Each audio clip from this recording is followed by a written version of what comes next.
Hi everybody, and welcome to my third of 3 videos on this, the Pentax 645N2. This video is going to look exclusively at the D and the PF functions. PF stands for Pentax functions, and D stands for data imprinting.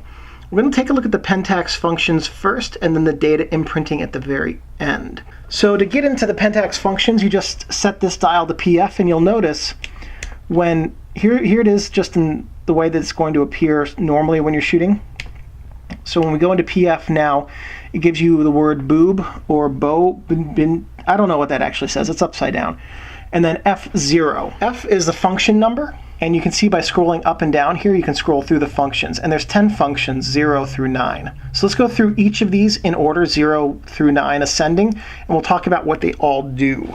So first thing, if you want to reset all the functions on your Pentax 645N, you go to the PF dial and you hold down both arrows for 2 seconds or longer until CL appears on here. I'm not going to do that because this is not my camera and I don't want to reset all of the owner's functions.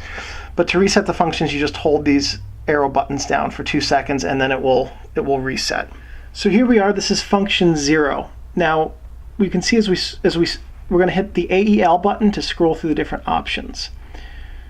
And what we have is nothing, A, B, C, D, E, F, G, nothing again. So what this does is if data imprint is on, whatever of these characters it was changing will print on the film. So let's say you're running a system where you have 3 645N2 bodies, and you want to be able to track which film is coming from each camera. That lets you know if one has a light leak or a meter exposure problem or something like that. You can assign one of them A, one of them B, one of them C, or whatever. Or if you just know that your first initial is G, you can just assign the letter G to all of your printouts. It doesn't go all the way to Z, but it'll give you a few options. So that's a useful feature for tracking which camera your film was taken with. Let's go up to function 1. Function 1 allows you to adjust the shutter stops in priority mode. There is half stop and full stop setting. Right now it's set to 1/2, and this is a full stop. 1/2 and full stop. Function 2. This is the time that the light meter is active and displaying after half depressing the shutter button. So 10 seconds, 20 seconds, 30 seconds, back to 10. Those are your 3 options. Function 3, have a bunch of symbols here. This sets your auto bracketing order. So there are 3 options. Now, what you're seeing here is 2, 1, 3. The 2 represents proper exposure, the 1 represents underexposure, and the 3 represents overexposure. So if it looks like this, you're going to take proper exposure, under, over. Under, proper, over, proper, under, and then back to proper, under, over. Those are your options for setting the auto bracketing order. F4 is your self-timer length. You have 2 options here, 12 seconds and 2 seconds. F5 is your exposure compensation dial sensitivity. So you can set it to 1/3 of a stop or 1/2 of a stop. Now what that means is, I can't actually rotate this because I'll exit out of the menu, but you can see that there's 2 dots between +1 and +2, for example. +1 1/3, +2 1/3. If you set it to a half stop accuracy, +1 1/2, +1 1/2, 2. So this tells you, this one right here, F5, tells you if the dots represent 1/3, each of them is 1/3 of a stop, or if each of them represents a half stop difference between 1 and 2. And it's just a matter of preference whether you want to use half stops or 1/3 stops. F6, function 6, POF. Wait, that's not POF. This is enabling or disabling the program line shift, which allows or disallows the program line to shift. I didn't write it. Oh, it's POOF. No, wait, no, it's POF. So it's POF means that program line shifting is off. PON means that program line shifting is on. And believe that that has to do with this dial over here when you set it to step. You can adjust the program line shifting. Honestly, have not shot this camera in program mode at all. I don't know when the last time I used program mode was. So I'm not an expert on program line shifting or how to use it. Let's set that back to POF. Let's see, this is F7. Function 7 is setting the frame count order. So you can see it says 0 line, 0 underscore underscore. So 0 underscore underscore represents counting upwards from 0. Now if I go and set it to underscore underscore 0, that means counting downwards to 1.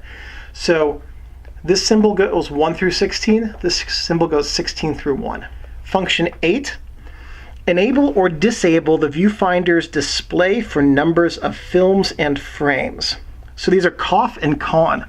CON means that in the viewfinder, it will give you a display in the LCD that says what number film you're on and how many frames you've shot.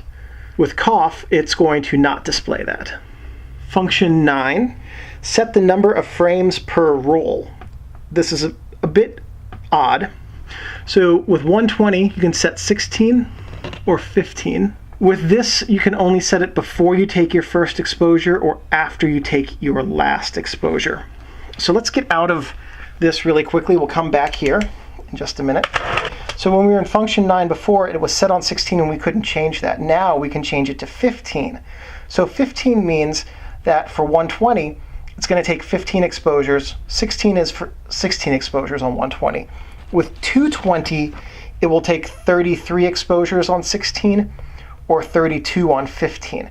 So why? What's going on that you would want to use 15 exposures instead of 16? That seems like a bizarre thing, right? It is a little bit bizarre, but going into 15, and I've actually been shooting it on 15 more than not, if you use multiple exposure mode and you have it set to 15, your second frame will have better focus with the 15 than with 16. That's the only difference. And whether or not you want to spend 16 bucks on a roll of film to get one fewer frame out of it. But also, this cannot be adjusted once you've taken your first shot. So only before you take your first shot and after you take your last.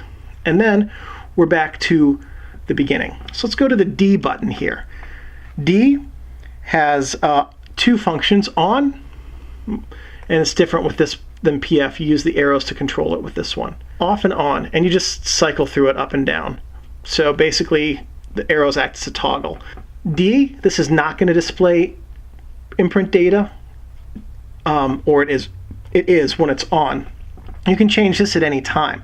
So you can go halfway through a roll imprinting data and then say, okay, I don't need to do that anymore. Turn it off, and then you won't get imprint data at that point. And that is it. That is everything with this, the Pentax 645 N2. If this video was helpful, please give me a thumbs up. That lets me know I'm on the right track and that I'm producing content which is useful and beneficial to you. If you have any questions about this camera, please leave those below and I'll get back to you as quickly as I can. If you have thoughts or suggestions for future videos, please leave those in comments or shoot me an email. I'm always glad to hear your comments on my videos. Don't comment that there should be less dog hair. Wow, where did all that come from? Probably my dogs. And the last thing, thank you guys for watching and take great photos.